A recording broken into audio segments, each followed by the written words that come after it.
دێنە سەر ئومەتی مردوو. ئومەتی مردوو ئەو ئومەتەیە کۆمەڵکار نییە، دەستگایی نییە، هەریەکە بۆ خۆی، پشکی خۆی بۆ خۆی ڕاکێش، هەرچی ئەکەوێتە بەردەستی خۆی بۆ خۆی وەرێگرە، فەردانیە، ئەنانیە، تاکەژی مەسلحەتی خۆی خاتە پێش هەموو مەسلحەتێکی تر. ئێستای کوردستانی ئێوە وایە یاوان نییە؟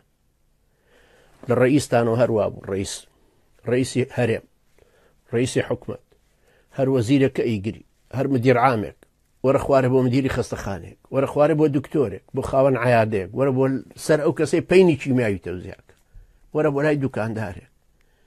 هەرچی کە ئەیبینی بە سەبەبی ئەم دوو تاغوتە گەورەیە کە 26 ساڵە خەڵگە چەوسێنەوە ئاوایان ئاڕەستە کردو. لە ئومەتی زیندوی ئەوەی کە پەیامێک هەڵگرین، ئێران لەسەر فارس بێ ماڵە ئێمە ئومەتی ماوە، ئێمە ئومەتێکی عەقایدین، مەنهەجمان هەیە، مؤسساتمان هەیە، دەوڵەت و پەرلەمان و جەیش و سوپا و جامعات و هەموویمان بۆ تەشەیوعەکە هەڵگرتووە. ئێمە ئەمانوێ ئەم پەیامە هەڵگرین هەتا ئیمام مەهدی دێ. تۆ گاڵتت بە ئیمام مەهدیەکەی ئەو دێ یا گاڵتت بە معتەقەداتی ئەو دێ، ئەوە کاریگەری لەسەر ڕەوتی ئەو نەگۆڕیوە.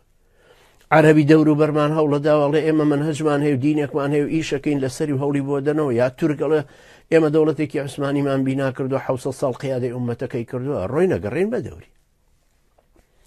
تۆ لەم نێوانەیە کوردێک لە نێوانی هەموو کورد لە نێوانی تورک و عەرەب و فارسە چ پەیامەکەت بۆی هەڵگرتووە؟ لە وەڵای ئێمە مارکسین، ئێڵە مارکس خۆ کارل مارکس ساڵ 1815 لە ئەڵمانیا لەدایک، 1945 مەنیفێستەکەی نووسیوە، ئەنجلسیش خەڵکی بەریتانیا، لینیش خەڵکی رووسیایە.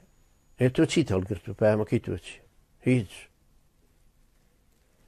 ئەگەر هەڵەی لیبرالی دیموکراسی هەڵێ باوە دیموکراسی چیەوە هاتان بینینەوە 26 ساڵەوە لە قەلەیەکترە دەن، هەڵی لە ئاغەڵ خەوتون.